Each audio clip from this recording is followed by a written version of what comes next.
नमस्कार प्रिय दर्शकों, एक बार फिर आपका स्वागत है। प्रिय दर्शकों, आज फिर एक नया वीडियो, एक नई कहानी लेकर के हम हाजिर हुए हैं। प्रिय दर्शकों, आज की जो कहानी है, आज का जो प्रसंग है, यह बड़ा ही मोटिवेशनल है, बड़ा ही ज्ञानवर्धक है। प्रिय दर्शकों, कबूतर ने बताया कि स्त्रियां किस श्राप के कारण पराये पुरुषों में रत रहती हैं। प्रिय दर्शकों, इससे पहले अगर आप हमारे चैनल पर पहली बार आए हैं तो चैनल को सब्सक्राइब करें, बेल आइकॉन ऑन करें, अच्छे अच्छे कमेंट किया करें ताकि हर आने वाले वीडियो का नोटिफिकेशन सबसे पहले आपको मिले और प्रिय दर्शकों आप उसका फायदा उठा सके।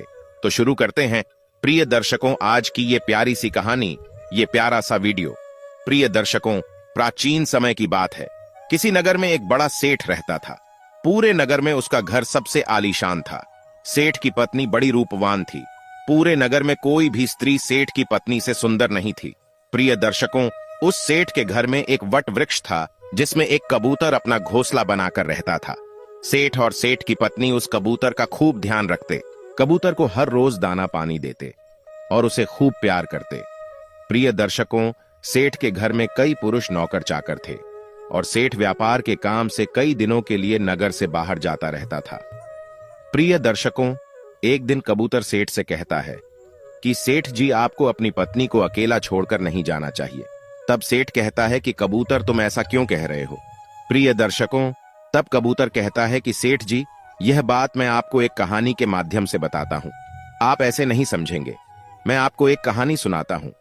प्रिय दर्शकों, तब सेठ कहता है कि ठीक है कबूतर, तुम कहानी सुनाओ। तब कबूतर अपनी कहानी प्रारंभ करता है और कहता है कि सेठ जी, आप इस कहानी को ध्यान से सुनिएगा और इन बातों को याद रखिएगा। प्रिय दर्शकों, कबूतर कहानी शुरू करता है। कबूतर कहता है कि हे सेठ, यह कहानी आज से 5000 साल पुरानी है। जब कलयुग शुरू हो रहा था, निषेध देश के वीरसेन पुत्र नल नाम के एक राजा थे। वे रूप और गुणों से परिपूर्ण होने के साथ साथ सभी तरह के अस्त्रों शस्त्रों में उन्हें महारथ प्राप्त था, किंतु उन्हें एक चौसठ खेलने की बुरी आदत थी। उसी काल में विदर्भ देश पर भीष्मक नाम के एक राजा राज्य करते थे।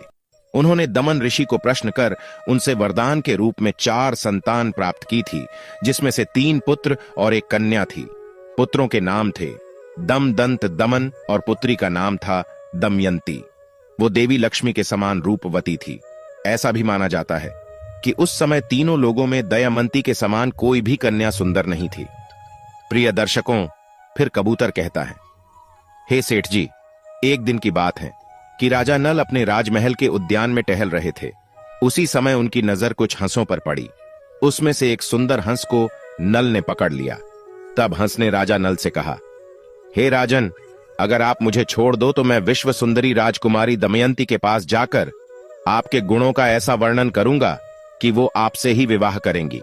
राजा नल ने भी दमयंती के रूप की चर्चा पहले ही अपने दरबारियों के मुख से सुन चुके थे और मन ही मन दमयंती को पाने की चाहत भी रखते थे। वह उसे विवाह करना चाहते थे।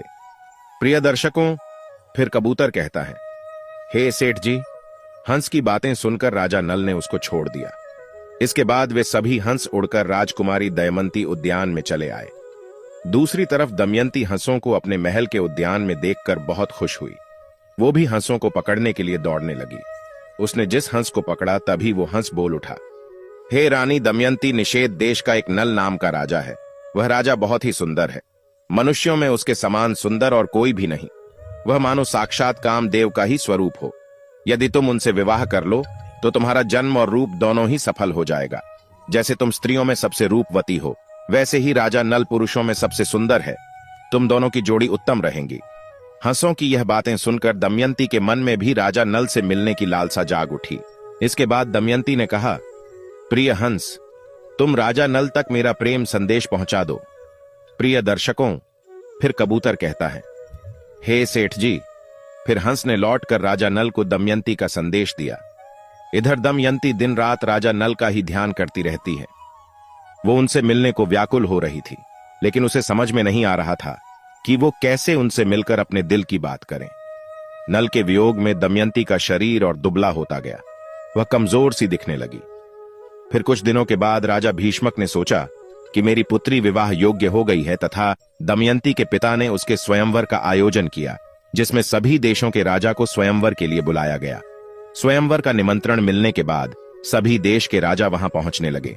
उधर जब देवर्षि नारद से सभी देवताओं को भी दमयंती के स्वयंवर का समाचार मिला तो इंद्र और सभी लोकपाल विदर्भ देश के लिए निकल पड़े। राजा नल को भी संदेश भेजा गया तो वे भी तुरंत ही दमयंती के स्वयंवर के लिए चल पड़े। प्रिय दर्शकों, फिर कबूतर कहता है, हे सेठ जी, नल के रूप को देखकर इंद्र ने रास्ते में ही अपने विमान को खड़ा कर दिया। अपनी राह में राजा नल ने जब सभी देवताओं को देखा तो अपने रथ से नीचे उतरकर उन सबको प्रणाम किया। फिर इंद्र ने राजा नल से कहा, हे वत्स राजन नल, आप बहुत रूपवान और गुणवान हैं। कृपा करके आप हम लोगों के दूत बन जाइए।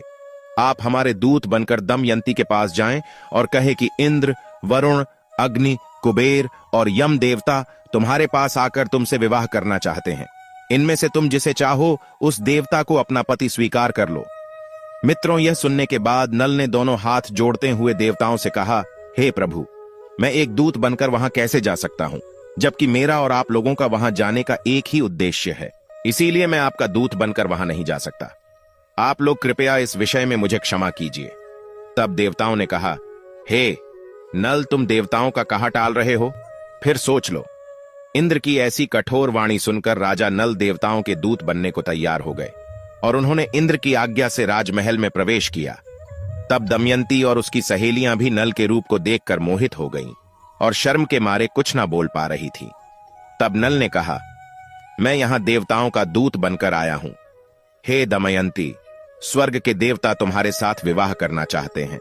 तुम किसी भी एक देवता को चुन लो और विवाह कर लो। यही संदेश लेकर मैं तुम्हारे पास आया हूं। देवताओं के प्रभाव से मैंने तुम्हारे महल में प्रवेश किया था, इसलिए मुझे कोई देख नहीं पाया। मैंने तुमसे देवताओं का संदेश कह दिया है। अब तुम्हारी जो इच्छा हो वो करो। तब प्रिय दर्शकों, फिर कबूतर कहता है, हे सेठ जी, दमयंती ने बड़ी ही श्रद्धा के साथ देवताओं को प्रणाम किया और मंद मुस्कान के साथ कहा, स्वामी, मैं तो आपको ही अपना सर्वस्व मानकर खुद को आपके चरणों में सौंपना चाहती हूं। जिस दिन से मैंने हंसों की बात सुनी है तब से मैं आपके लिए व्याकुल हूं। आपके लिए ही मैंने राजाओं की भीड़ इकट्ठी की है। यदि आप मुझ दासी की प्रार्थना अस्वीकार कर देंगे तो मैं जहर खाकर मर जाऊंगी। दमयंती के मुख से ऐसी बातें सुनकर राजा नल ने कहा, हे देवी, जब बड़े बड़े लोकपाल देवता आपसे विवाह करना चाहते हैं तो फिर आप मुझ मनुष्य से क्यों वरण करना चाहती हैं? मैं तो इन देवताओं के चरणों की धूल के बराबर भी नहीं। आप उन्हीं में से किसी एक से विवाह कर लीजिए। देवताओं का अप्रिय करने पर इंसान की मृत्यु भी हो सकती है। अतः आप मेरी रक्षा करें और उनका वरण कर ले। नल की यह बात सुनकर दमयंती घबरा गई।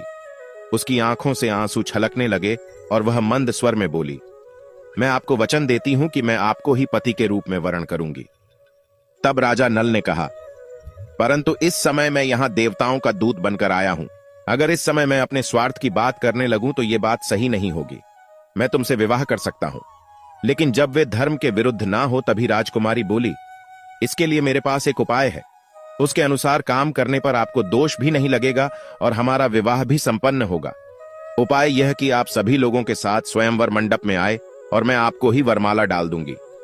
प्रिय दर्शकों, फिर कबूतर कहता है, हे सेठ जी, राजा नल वापस देवताओं के समक्ष पहुंच गए और देवताओं के पूछने पर उन्होंने बताया कि वे रानी के पास तो दूत बनकर गया था, लेकिन वो और उसकी सखियां सभी मुझ पर मोहित हो गईं और आप लोगों के प्रस्ताव को उनके सामने रखने के बाद भी वे मुझे ही वर्ण करने पर तुली है। कुछ समय बाद स्वयंवर की घड़ी आ ही गई। राजा भीष्मक ने सभी को स्वयंवर सभा में बुलाया। सभी राजा अपने अपने स्थान पर आकर बैठ गए। तभी दमयंती भी आ गई। सभी राजाओं का परिचय दिया जाने लगा। वह उन्हें देख आगे बढ़ने लगी। तभी इसी कतार में दमयंती को एक ही स्थान पर नल के समान हूं बहु दिखने तथा वैसे ही वेशभूषा वाले 5 राजकुमार खड़े दिखाई दिए। तब वह हैरान हो गई और मन ही मन विचार करने लगी कि इन 5 में से राजा नल को कैसे पहचानो। तभी वो समझ गई कि ये देवताओं की माया है और अंत में दमयंती ने निश्चय किया कि इस समस्या से बाहर निकलने के लिए वो देवताओं से ही सहायता मांगने लगी और अपने हाथ जोड़कर देवताओं की स्तुति करने लगी और कहने लगी, हे देवताओं, हंस के मुंह से नल का वर्णन सुनकर मैंने उन्हें ही पति के रूप में वर्ण कर लिया था और उसी को पाने के लिए मैंने ये स्तुति शुरू की है। कृपा करे आप लोग अपने साक्षात रूप में प्रकट हो जाए, जिससे मैं राजा नल को पहचान सकूं। देवताओं ने प्रसन्न होकर उसे ऐसी शक्ति दी जिससे वह देवता और मनुष्य में अंतर कर सके। तत्पश्चात वह राजा नल के गले में माला डालकर उसका वरण कर लिया। प्रिय दर्शकों, फिर कबूतर कहता है, हे सेठ जी, स्वयंवर पूरा होने के बाद देवता वापस स्वर्ग की ओर जा रहे थे। उस समय उनकी मार्ग में ही कलयुग और द्वापर से भेंट हो जाती है। तब इंद्र ने पूछा, कलयुग कहां जा रहे हो? तब कलयुग ने कहा, मैं दमयंती के स्वयंवर में उससे विवाह करने के लिए जा रहा हूं। फिर इंद्र ने बताया, अरे स्वयंवर तो कब का पूरा हो गया, दमयंती ने नल का वर्णन कर लिया है, हम लोग तो बस देखते ही रह गए। ये सुन कलयुग बोला, ये तो अनर्थ हो गया, उसने देवताओं का घोर अपमान किया है, इसीलिए उसे इस अपराध का दंड अवश्य मिलना चाहिए। तभी देवताओं ने कहा, दमयंती ने हमारी आज्ञा प्राप्त करके ही नल को वर्णन किया है। हे कली, वास्तव में नल सर्वगुण संपन्न और उसके योग्य वर है, वे धर्म के बड़े ज्ञाता भी है, इसीलिए उसको श्राप देना पुण्यवान ब्राह्मण को नरक में गिराने के समान है, जो कि एक महापाप है। प्रिय दर्शकों, फिर कबूतर कहता है, हे सेठ जी, ऐसा कहकर देवता आगे बढ़ गए, लेकिन कलयुग और द्वापर इसी विषय पर बात कर रहे थे। कलयुग ने द्वापर से कहा, मैं अपना क्रोध शांत नहीं कर सकता, इसीलिए मैं नल के शरीर में निवास करूंगा और उसे मैं राजविहीन कर दूंगा। उस स्थिति में वह दमयंती के साथ नहीं रह सकेगा। उसे 64 का बड़ा शौक है, इसीलिए तुम भी 64 के पासों में प्रवेश करके मेरी सहायता करना। और द्वापर ने भी उसकी बात मान ली। इसके बाद द्वापर और कलयुग दोनों ही नल की राजधानी गए, लेकिन कली को नल के शरीर में प्रवेश करने का कोई मार्ग नहीं मिल रहा था। वो सिर्फ एक अवसर चाहता था, नल के शरीर में प्रवेश करने का। इसी तरह समय बीतता गया, लेकिन कलयुग कुछ न कर पाया। फिर 12 वर्ष पश्चात एक दिन राजा नल संध्या के समय लघु शंका से निवृत्ति होकर बिना हाथ पैर धोए भोजन करने को बैठ गए। ये अपवित्र अवस्था देखकर कलयुग उनके शरीर में प्रवेश कर गया। वही कलयुग दूसरा रूप धारण कर उनके भाई, जो अलग रहकर अपना राज्य चलाते थे, पुष्कर के पास गया और उसने कहा, तुम नल के साथ 64 खेलों में वचन देता हूं, मैं निश्चित रूप से उसका राज्य जिताने में तुम्हारी मदद करूंगा। पुष्कर ने कलयुग की बात मान ली और नल के पास शीघ्र ही चला आया। जब पुष्कर ने राजा नल को जुआ खेलने के लिए ललकारा, तो राजा नल दमयंती के सामने उसकी ललकार सह ना सके। प्रिय दर्शकों, फिर कबूतर कहता है, हे सेठ जी, राजा नल ने 64 खेलने का निश्चय किया। फिर खेल प्रारंभ हुआ। उस समय नल के शरीर में कलयुग प्रवेश कर चुका था और पासों में द्वापर था, इसीलिए नल जो कुछ भी जुए में लगाते वो हार जाते। प्रजा और मंत्रियों ने राजा को रोकना चाहा, लेकिन वे सब कुछ हारने तक नहीं रुके। जब मंत्रियों ने रानी तक राजा को रोकने का संदेश पहुंचाया, तब दमयंती ने राजा नल से कहा, हे स्वामी, आपकी सारी प्रजा आपके दुख के कारण अचेत हुई जा रही है। इतना कहकर दमयंती भी रोने लगी, लेकिन राजा नल कलयुग के वश में होने के कारण उसकी एक बात भी नहीं सुन रहे थे और जुआ खेलते रहे। द्वापर का पासों पर नियंत्रण था, इसलिए राजा नल जो भी पासे फेंकते थे उनके प्रतिकूल ही पड़ते थे। जब दमयंती ने यह सब देखा, तो राजा नल के सारथी को बुलाकर बच्चों को रथ में बिठाकर कुंडी नगर को भेज दिया। इसके बाद पुष्कर ने राजा नल का सारा धन 64 में जीत लिया और बोला, क्या तुम्हारे पास दांव पर लगाने के लिए कुछ और भी है? अगर तुम दमयंती को दांव पर लगाने के लायक समझो तो उसे भी लगा सकते हो, बदले में मैं सब कुछ वापस लौटा दूंगा। लेकिन राजा नल ने दमयंती को दांव पर नहीं लगाया। मित्रों, 66 में सब कुछ हारने के बाद राजा नल और दमयंती जंगल जंगल भटकने लगे, तो उन्हें भोजन तक नसीब नहीं होता था। एक दिन राजा नल ने देखा कि कई पक्षी उनके पास आकर बैठ गए। उन पक्षियों के पंख सोने के समान चमक रहे थे। नल ने सोचा कि अगर मैं इन पक्षियों के पंख प्राप्त कर लूं, तो इनसे कुछ धन मिल सकता है। ऐसा सोचकर उन्हें पकड़ने के लिए नल ने उन पर अपने पहने हुए वस्त्र डाल दिए, लेकिन पक्षी उनके वस्त्र भी लेकर उड़ गया। असल वे में पक्षी नहीं थे। राजा के पास जो राजस्व वस्त्र थे, वे कलयुग पक्षी बनकर उसे भी छीनने को आया था। नल अब नंगे होकर बड़ी ही खिन्नता के साथ ऊपर देखता हुआ रह गया और मायूस होकर वह दमयंती के पास पहुंचा और उसे सामने के मार्ग दिखाने लगा। दमयंती, तुम देख रही हो, यहां बहुत से रास्ते हैं, अवंती की ओर जाता है। दूसरा पर्वत होकर दक्षिण देश को सामने विंध्याचल पर्वत है। ये पियोशनी नदी समुद्र में मिलती है और यह कौशल देश का मार्ग है। राजा नल का दुख और लाचारी देखकर दमयंती की आंखें आंसुओं से भर गईं। नल से कहा, क्या आपको लगता है कि मैं आपको छोड़कर अकेली कहीं जा सकती हूं? मैं आपके साथ रहकर ही आपके दुखों को बांटना चाहती हूं। दुख में आपका साथ देना मेरा पहला धर्म है। ऐसा कहकर नल के मन के दुखों को हल्का कर देती है। उस समय नल के शरीर पर एक भी वस्त्र नहीं था और ना ही जमीन पर सोने या बैठने के लिए कोई वस्त्र थे। प्रिय दर्शकों, फिर कबूतर कहता है, हे सेठ जी, नल और दमयंती के साथ कलयुग ने अपना क्रोध इस प्रकार से निकाला। फिर संध्या समय वे दोनों वहीं पर ही सो गए।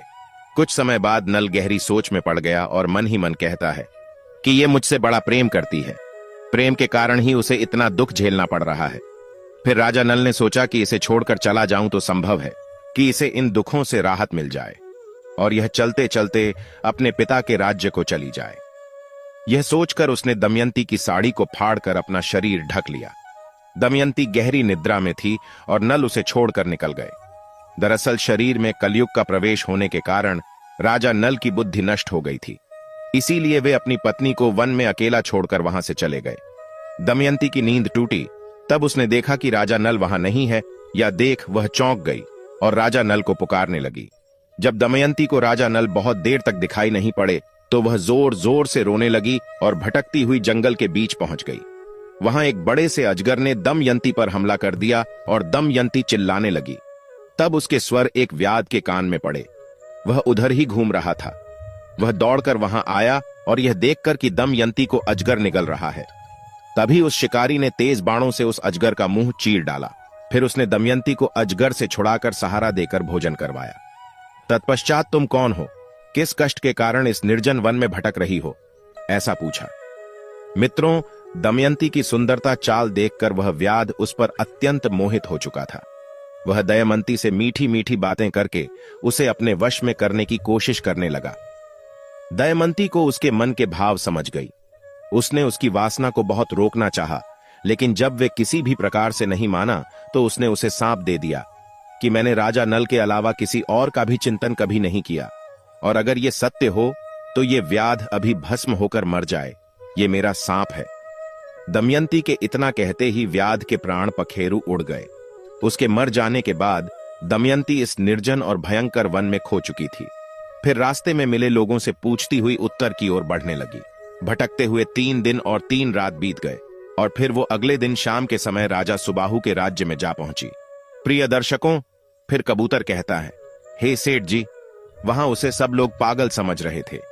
बच्चे उसे परेशान कर रहे थे। तभी उस राज्य की राजमाता की नजर दमयंती पर पड़ी। राजमाता ने अपनी दासी से कहकर उसे अपने पास बुलवा लिया और उससे पूछा, हे सुंदरी, तुम कौन हो और ऐसे घूमते हुए तुम्हें डर नहीं है? तब दमयंती ने कहा, मैं एक पतिव्रता स्त्री हूं, मैं कुलीन हूं और राजा की धर्म पत्नी हूं। तब रानी ने कहा, ठीक है, तुम महल में ही रह जाओ। तब दमयंती ने कहा कि मैं यहां रह तो जाऊंगी, पर मेरी 3 शर्तें हैं। मैं झूठा नहीं खाऊंगी, कभी भी पैर नहीं धोऊंगी और पर पुरुष से बात नहीं करूंगी। तब राजमाता कहती है, हां ठीक है, तुम्हारी शर्तें मंजूर है। प्रिय दर्शकों, फिर कबूतर कहता है, हे सेठ जी, वहीं दूसरी तरफ राजा नल जंगल में भटक रहा था तो उसी समय जंगल में आग लगी थी। तभी नल को किसी के चिल्लाने की आवाज आ रही थी। वह उस तरफ दौड़ पड़ा। वहां पहुंचकर उन्होंने देखा कि नागराज कुंडली मारकर बैठे हुए हैं। उसने नल से कहा, राजन, मैं करक कोटक नाम का सर्प हूं। मैंने नारद मुनि को धोखा दिया था, तो इसलिए उन्होंने सांप दिया था कि जब तक राजा नल तुम्हें ना उठा ले तब तक यही पड़े रहना। उनके उठाने पर ही तुम्हें इस शाप से मुक्ति मिल जाएगी। उनके श्राप के कारण कई सालों से मैं यहां से एक भी कदम आगे नहीं बढ़ा। हे राजन, तुम मेरी रक्षा करो, फिर मैं तुम्हें तुम्हारे हित की बात बताऊंगा और तुम्हारा मित्र बन जाऊंगा। मेरे वजन से मत डरो, मैं अभी हल्का हो जाता हूं। और देखते ही देखते नागराज अंगूठे के बराबर हो गए। इसके बाद नल उसे उठाकर जंगल से बाहर ले आए। फिर करकोटक ने कहा, हे राजन, अब तुम अभी मुझे जमीन पर मत रखना, कुछ कदम गिनकर चलो। तब राजा 1 2 3 करते हुए राजा नल ने यूं ही पृथ्वी पर 10वां कदम रखा। तभी करकोटक ने उसे डस लिया। उसका नियम था कि जब भी कोई 10 बोले वह दंश करता था। प्रिय दर्शकों, तब वह राजा नल अचंभित रह गए और फिर करकोटक ने कहा, हे राजन, तुम्हें कोई पहचान ना सके, इसीलिए मैंने डस के तुम्हारा रूप बदल दिया है। कलयुग ने तुम्हें बहुत दुख दिया था, अब मेरे विष के कारण वह तुम्हारे शरीर में बहुत दुखी रहेगा। तुमने मेरी रक्षा की है, मेरे विष के कारण तुम्हें हिंसक पशु, पक्षी या फिर शत्रु का भी कोई भय नहीं रहेगा। अब तुम पर किसी भी विष का प्रभाव नहीं होगा और युद्ध में हमेशा तुम्हारी जीत होगी। करकोटक ने राजा नल को दिव्य वस्त्र भी दिए और फिर वहां से अंतर्ध्यान हो गया। प्रिय दर्शकों, फिर कबूतर कहता है, हे सेठ जी। उसके बाद राजा नल वहां से चलते हुए राजा रथुपर्ण की राजधानी अयोध्या में पहुंचे। फिर उन्होंने दरबार में पहुंचकर राजा से कहा, मेरा नाम बाहुक है। मैं घोड़ों को हाँकने और उन्हें तरह तरह की चालें सिखाने का काम करता हूं। घुड़ विद्या में मेरे जैसा निपुण इस समय पृथ्वी पर और कोई भी नहीं। बाहुक की बातें सुनकर उसे राजा अपने पास रख लेते हैं। उन दोनों की अच्छी मित्रता बन जाती है। राजा नल रथुपर्ण को घुड़ विद्या सिखाते हैं और रथुपर्ण नल को 66 का खेल सिखाते हैं। अब इसी तरह कुछ दिन बीत जाते हैं। मित्रों, उधर जब राजा विदर्भ को यह समाचार मिला, उनके दामाद नल और पुत्री दमयंती राजपाट विहीन होकर वन में चले गए हैं। तब उन्होंने सुदेव नाम के एक ब्राह्मण को नल और दमयंती का पता लगाने के लिए 6 दिन रेस के राज्य में भेज दिया। उसने एक दिन राजमहल में दमयंती को देख ही लिया। उस समय राजा के महल में कोई धर्म कर्म का कार्य हो रहा था। दमयंती सुनंदा के साथ बैठकर वह कार्यक्रम देख रही थी। इस समय सुदेव दमयंती के पास गया और उससे बोला, मैं तुम्हारे भाई का मित्र हूं। मैं तुम्हारे भाई की आज्ञा से तुम्हें यहां ढूंढने आया हूं। तब दमयंती ने भी उसे पहचान लिया। वे सबका कुशल मंगल पूछने लगे और पूछते पूछते रो पड़ी। तब सुनंदा दमयंती को रोता देख घबरा गई और उसने अपनी माता के पास जाकर उन्हें सारी बात बताई। राजमाता तुरंत अपने महल से बाहर निकल कर आई और ब्राह्मण के पास जाकर पूछने लगी, हे सुदेव, ये किसकी पत्नी है, किसकी पुत्री है? अपने घर वालों से ये बिछड़ कैसे गई?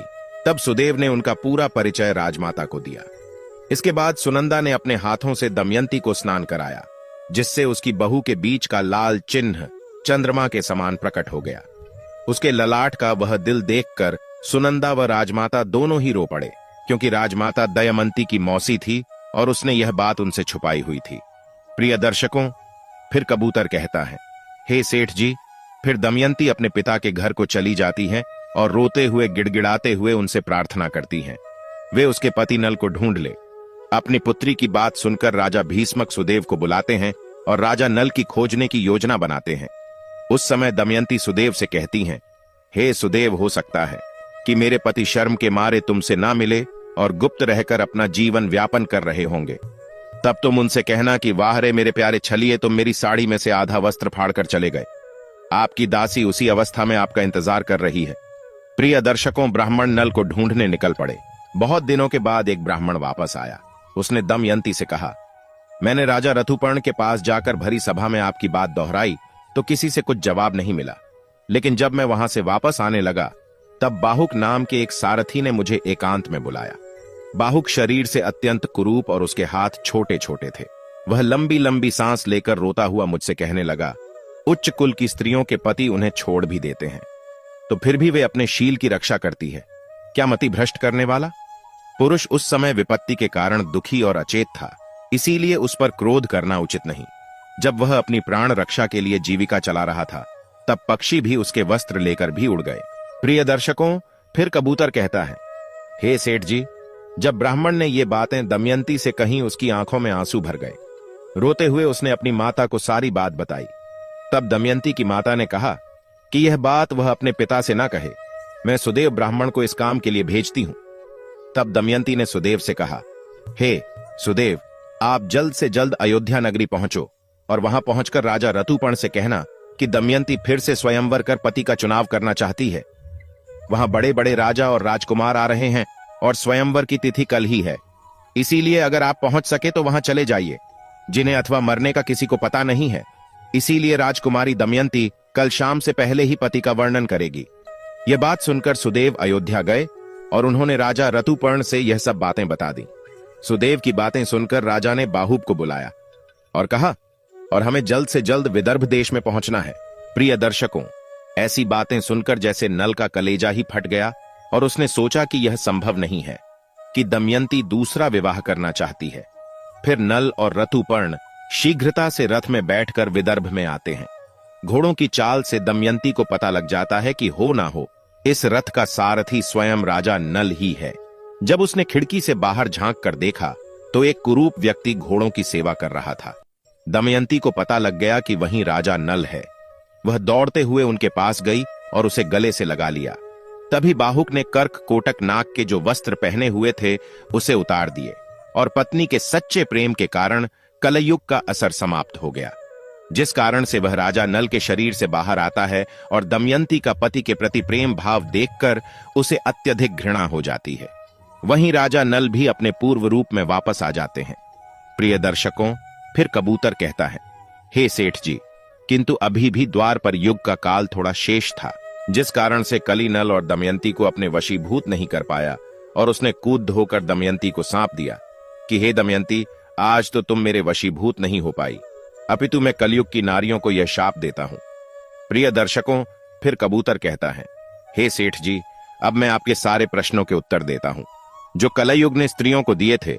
हे सेठ जी, कलयुग कहता है, ये स्त्रियां आलसी बन जाएंगी, देर से उठेगी, पति के साथ ही भोजन करेगी, वे अपनी पति से कभी भी संतुष्ट नहीं रहेंगी और गुण अधिक धन की लालची बन जाएगी। अतः कलयुग में स्त्रियों का राज हो जाएगा। हर घर की पुत्र वधू काम के लिए घर से बाहर जाएगी, धन की प्राप्ति होने सवेचाचारिणी बन जाएगी, उन्हें पति से ज्यादा पराये पुरुष अधिक पसंद होंगे, वे सही समय पर विवाह नहीं करेंगी तथा स्त्री को जो मां बनने का वरदान मिला है उसका भी अपमान करेगी और स्वयं बच्चे को जन्म देना नहीं चाहेगी। हे सेठ जी, कलयुग की स्त्री कम वस्त्र परिधान करेंगी, उनका प्रेम भी झूठा होगा, बाल कटवाएगी, ठीक से बच्चों और परिवार की परवरिश नहीं करेंगी तथा अपने घर के वृद्ध लोगों को घर से बाहर निकाल देगी। हे सेठ जी, कुंवारी कन्या जो कि स्वयं देवी का स्वरूप है, वह भी विवाह पहले गर्भवती हो जाएगी। उनका पूजा पाठ में मन नहीं लगेगा, केवल दिखावे के लिए ईश्वर की पूजा करेंगी, किंतु जो लोग धर्म का पालन करते हुए ईश्वर का नाम स्मरण करते हैं उन्हें मुक्ति मिल जाती है। जो स्त्री पति और ईश्वर सेवा सच्चे मन से करती है वह देवी समान पूजनीय रहेंगी। उन पर मेरा आशीर्वाद सदैव बना रहता है। प्रिय दर्शकों, आज की हमारी कहानी यहां समाप्त होती है। हम उम्मीद करते हैं कि आपको हमारी आज की यह कहानी, आज का यह वीडियो पसंद आया होगा और आप इससे ढेर सारी प्रेरणा लेंगे। और आपको वीडियो अच्छी लगी हो तो कमेंट बॉक्स में हर हर महादेव जय मां पार्वती जरूर लिख देना। मिलते हैं ज्ञान चर्चा के साथ अगले वीडियो में, तब तक के लिए नमस्कार, धन्यवाद।